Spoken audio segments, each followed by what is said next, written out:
Hey there, Kelly O'Connell, author and attorney from Knockout Podcasts. And where were you on 9/11, the original 9/11?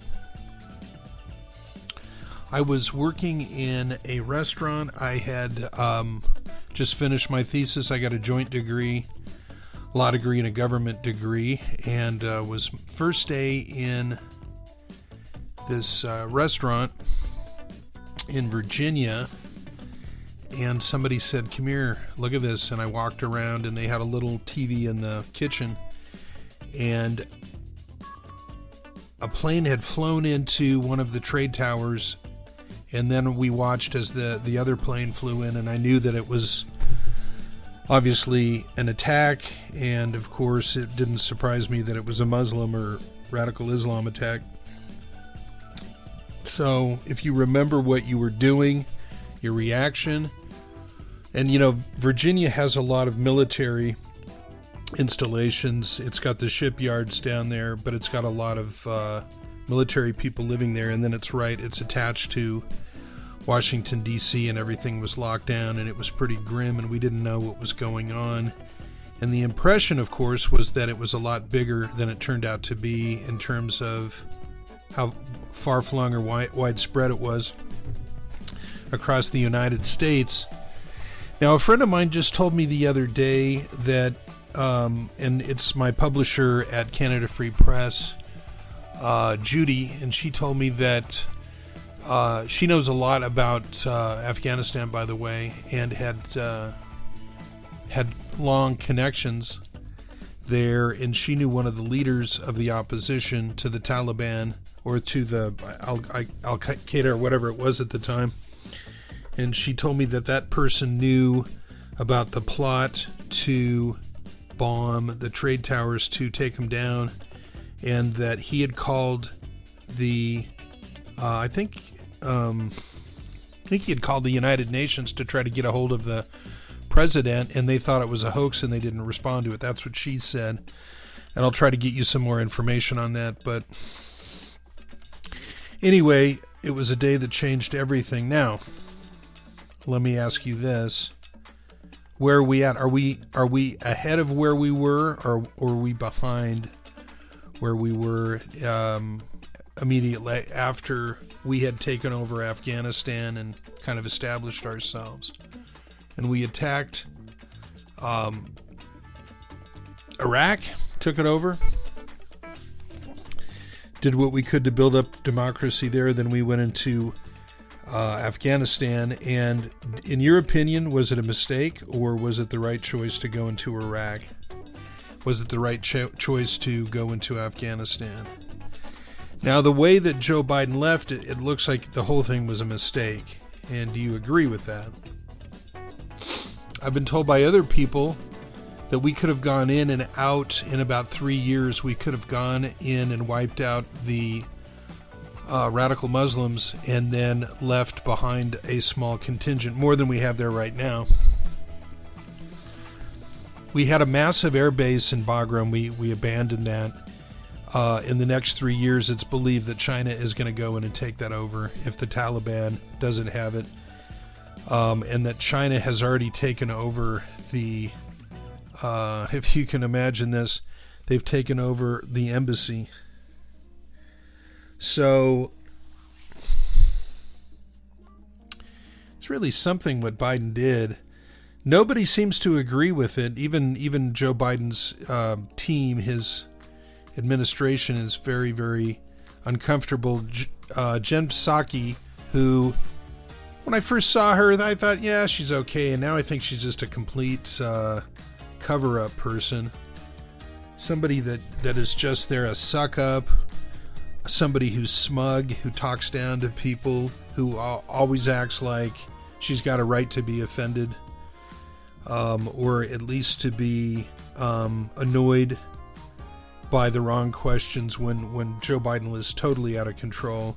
Now, the media has been so far to the left for so long, it's put him into an impossible situation. They need to be criticizing him, and they did start criticizing him after he left Afghanistan the way he did. But it's not their natural pose, and they're going to fall back into defending him again because they both have the same goal, and the same goal is leftism. And so they've got to be on the other side from whoever on Fox News you agree with, and the Republicans or the conservatives or whoever you agree with.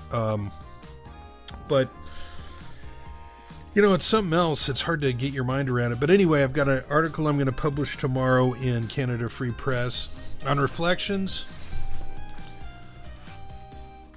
of 9/11.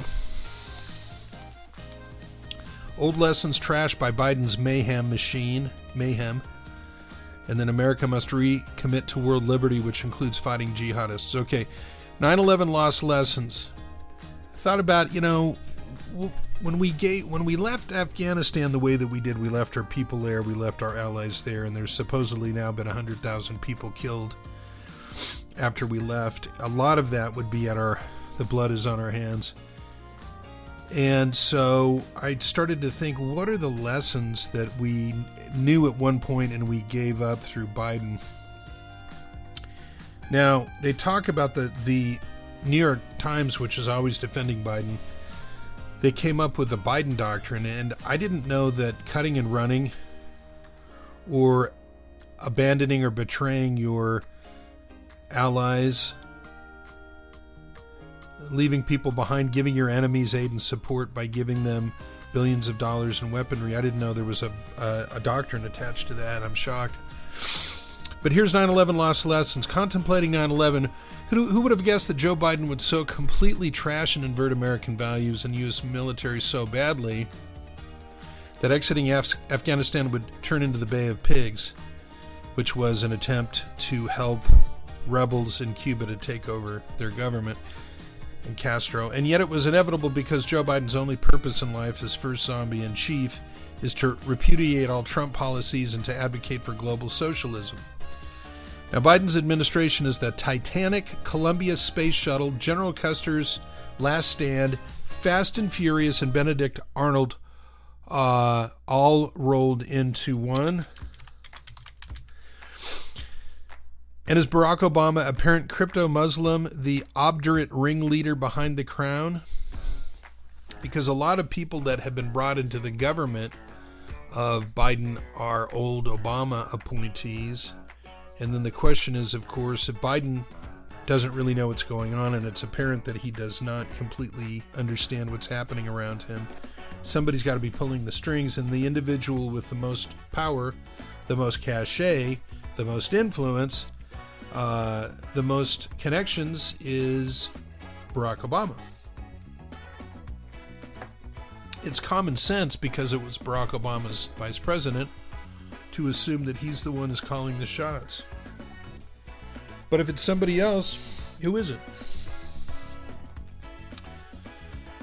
Now, so Biden rejected not just taking home Americans first and then having to play some sort of a game to get the Taliban to not kill Americans and get our allies to bring them home, which makes no sense. Don't even try.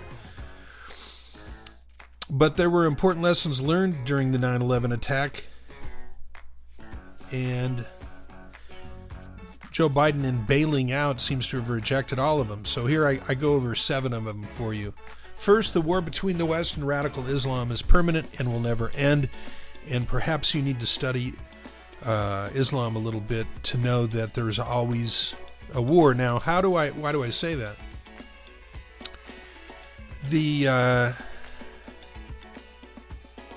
The Muslims themselves have a view of the world. It's the house of peace and the house of war. Dar es-Salaam, the house of peace. Dar al-Harb, the house of war.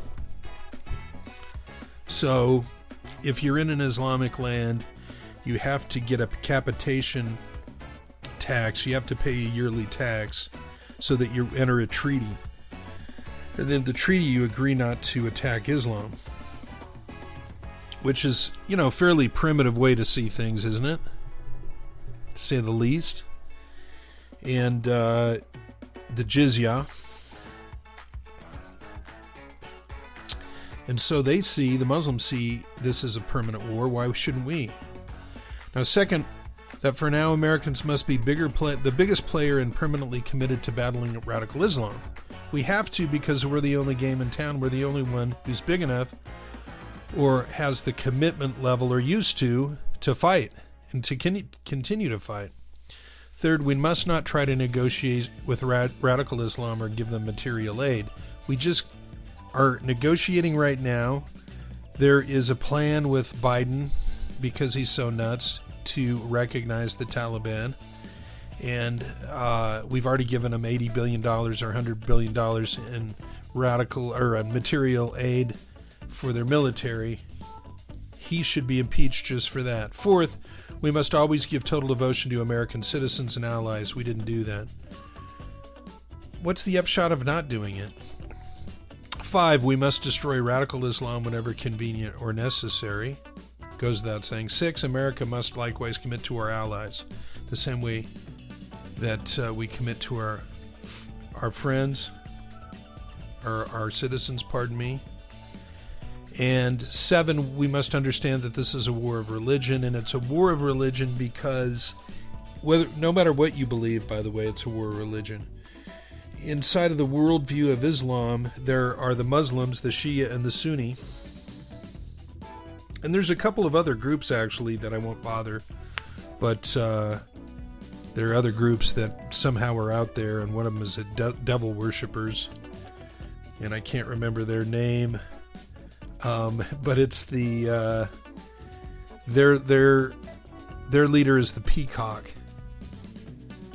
And... Anyway, I don't want to get into that, but it is fascinating. Well, the leader is a fallen angel, and he went to hell, and he did his penance, he did his payment for his sins for something like 40,000 years, and then he came out. And it sounds absolutely identical with Satan. And if you ask them, they'll say they're not devil worshippers because the peacock is an angel. But if you get down to, if you talk to the real theologians, they can't say that it's not Satan, or at least somebody like that. Well, Joe Biden, he's a failed zombie. He shuffles around like a zombie, and he did so many things wrong in Afghanistan that he communicated a total capitulation, or a total surrender, you know? So we need to communicate to the world that the next president is going to throw out everything that Biden did as if it never happened, and that we will get revenge and obliterate the Taliban. We have to do that to reestablish our bona fides. A major question is, why did Joe Biden feel the need to communicate weakness out of strength? We've got the most exceptional military in the world, so why roll over and beg this Muslim rebel posse to protect our people? It's absurd. The world must realize Joe Biden was an anomaly, a weak-old fool, a demented old codger in cognitive decline whose real colors finally surfaced while the power behind him is Barack Obama. And it's a long game, folks, isn't it obvious? Since radical Islam and Marxism both play for the future, we also need to play the long game. And for Marxism, it is with the Fabian Society. It's a slow conversion of the society, and they've almost won. And this goes back to a Roman general, Fabius, who believed in long campaigns, subtle campaigns. Now, a key 9/11 lesson is that if radical Islam can make it inside of America, they're going to kill us. If they can get inside, they'll kill us, and therefore it's actually to our strategic interest to engage them in their lands like we were doing in Afghanistan. Now, the problem in Afghanistan became a place where people made fortunes, especially the military-industrial complex, and companies that provided security like Blackwater. And there was no attempt to wipe out radical Islam. It was a grim détente. And so that's why Trump went in and made some strategic agreements and planned to get us out. But probably even Trump now realizes we cannot turn our backs on Kabul until we make things right. We have to go pay our penance. We have to go pay for our sins too. Now, wise conclusions here. A key fact is to realize Islam hates us for who we are, and America can't do anything about that. It's because it is who we are. We're not Muslim. We can't bribe them or become friends with them. It's impossible with radical Islam, that is. The jihadists hate us because we're Christians and Jews and atheists, and therefore we must commit ourselves to the permanent fight. Permanent war. Further, we need to move all the people out of power, out of government, who are on the side of pacifism and peace, supposedly, the people who actually start wars, because they're going to end up being the death of all of us. Now, we salute the 911 patriots, and we pray to God to protect us in the coming millennium, in the coming century, and so that he blesses us with wise, brave, and uncompromising leaders, while Joe Biden is forgotten amongst the failed leaders of history. Thank you very much, and let's get to some weird, and I mean weird, news.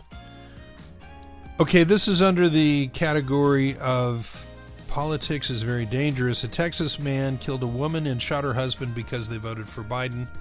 And this happened back in 2020, and he's just being prosecuted now. And this is from September 11th, 2021. So from yesterday, an unhinged Texas man attacked a couple, killing the wife, shooting the husband because they were Biden voters. Joseph Angel Alvarez, 38, ranted in emails about satanic rituals and abortion. Claimed he targeted Georgette and Daniel Kaufman in part because of the Biden flag in their yard and a doll of Trump that they hung next to it. Georgette Kaufman's body was found in the garage, and Daniel Kaufman was shot 5 times but crawled to the neighbor's house, and that happened in El Paso, which is right down the street from me. And they looked at Alvarez's emails and his extremist religious beliefs and identified pro-choice advocates as the Jewish Satanist Party, and claimed abortions were Jewish child sacrifice. All right, that's one. And here is yet another. And this is kind of, I don't know if it's related. It's not directly related, but you know that guy, the Marine who had shot that family, and people couldn't figure out why he picked them. This is weird. He went to this house and said, the guy was outside. The guy's first name was Justice. He was mowing the lawn, and there were people in the house, his wife or his girlfriend, a 3-month-old baby, and a girl. Now, the killer was Brian Riley, and he said, I need to talk to Amber. And they said, there's no Amber here. Now, I have to ask, was this an Amber Alert? A little gallows humor there. And they said, no, there's no Amber here. And he went and got his mom, and she came in and came outside and said, buddy, listen, there's no Amber here, and if you don't leave, we're going to call the police, because he started talking about the stuff that he believes. So he left, got in an argument with his girlfriend, and came back. He did what he called was reconnaissance, and this is in Lakeland, about 40 miles east of Tampa. And then he came back, and he was very furious when they said there was no Amber, and he shot his way into the home. He had multiple firearms, wearing a bulletproof vest, and he shot the mother-in-law first, and then he went up to the bathroom, and they were in the bathroom hiding, and he started pushing in, and he felt somebody pushing back, so he just shot through the door. He killed the dad, Justice, and then he killed the mom, and then he killed the 3-month-old baby. So then he comes up to the 11-year-old girl, and he says, I need Amber. And she says, there is no Amber. I'm not Amber. There is no Amber. He called her Amber. And then he counts down and says, 3, 2, 1. If you don't tell me the truth, 3, 2, 1. And shoots her in the leg, shoots her in the stomach, shoots her in the side, shoots her in the hand. And he told her before she fell down, he was there because her parents were sex traffickers, and that there was a girl named Amber who was trying to commit suicide. So she played dead, and then she was able to tell the police when they came finally. So the police came and shot him a number of times, and they finally got through the vest. Well, they got through the side of it, and so he said, I knew I was outgunned and I was outmanned, so I decided to give up. So anyway, he said it was God who sent him there because they were sex trafficking. Amber was going to kill herself. So that doesn't explain why he would go and kill a bunch of innocent people. But he said he prayed and said, can this young girl be part of sex trafficking? And God told me yes, so I decided to kill her. That is weird. That is bizarre, and I hope that guy gets the death penalty. Now, a Florida man twerks for officers during traffic stop, gets tased. Is that correct? Should the police do that? It was in Citrus County, where half of the weird stuff, Florida's half of the weird stuff happens in Florida. Richard Wolf, 57, of Crystal River, got out of his SUV when he was pulled over. Bent over, put his hands on the wet floor, and began twerking for the Citrus County Sheriff's deputy in the pouring rain of Inverness, Florida. A bystander recorded the odd encounter, and a video showing Wolf dancing for the officer in a median on State Road 44 is now circulating. What are you scared of? Wolf said to the police. I got knives. You got a gun? Wolf later took out a knife and threw it on the grass. After several attempts to get Wolf to stop and listen, officers resorted to tasing him as he walked away. The dance, the tase, and the rest, they're all on the video. He's got a bond of $3,500. And, all right, so I've got more, but here's the last one. Okay. Delegate Eleanor Holmes Norton, who's been around Washington, D.C. forever, is somehow involved in going to a private zoo and letting loose zebras in the nation's capital. And so she then put out an alibi saying that she was with her family, and she said that the reason they feel she's a culprit is understandable because the charges were made known to her, and she in return said she valued the principle of consent of the governed, most notably in the fight for statehood for the district, as well as disdain for unnecessary fences. And local news reported zebras were let loose on Saturday or Sunday of last week, a period of time during which I was enjoying quiet time at home with my family. And I hope the owners find the zebras and that all involved live long, full, and rich lives. All right, Kelly O'Connell, thanks for tuning in, and I hope you have a wonderful day. It's always great to hang out with you. And somebody told me they didn't like my music. They said they liked the talk. They didn't like the music, not the music. I'm going to put down the music a little bit lower, but tell me what you want. And if enough people say they don't like it, then I can certainly get rid of it. But I love music. So, and I play piano, and I'm wondering if you think it would be a good idea to play piano. So for the show, let me know. It's always fun. And I had a piano gig at it's a Hilton, but it changed into something else called the Encanto in town. But had a gig there for about a year, a piano bar job, something I always wanted to do. So maybe I'll play a little piano for you. But I hope you have a good night. Give me a thumbs up, subscribe, have a wonderful day, and keep on keeping on, and keep fighting for liberty. Kelly O'Connell, and this is Knockout Podcast. Ciao.